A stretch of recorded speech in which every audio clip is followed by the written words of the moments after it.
So as part of our tour, this is another one of the houses in which the city's rebate program covered the full cost of not only the greywater irrigation system, but replacing the landscape from a dry, crunchy lawn to a drought-tolerant lawn.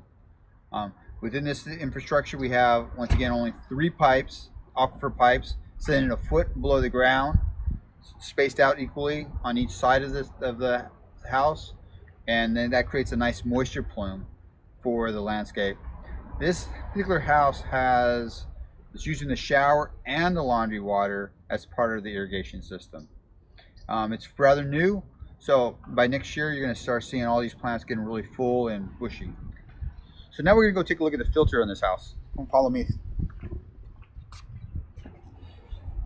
Okay, now we're going to look at the filter systems on the side of the house over here.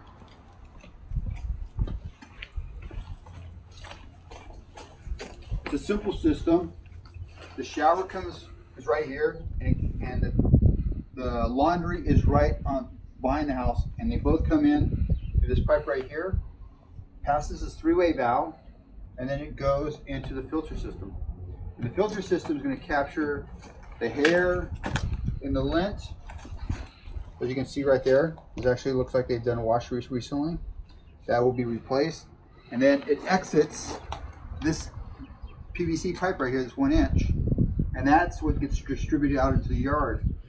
The manual valves here control which zone will get more water, and so it's modulated a little bit depending on where the sun is hitting that yard at a particular time.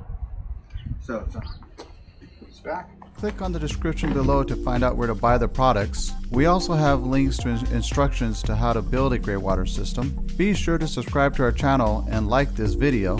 We would also love to hear your questions, and also share how you prevent climate change. Put those in the comment section as well.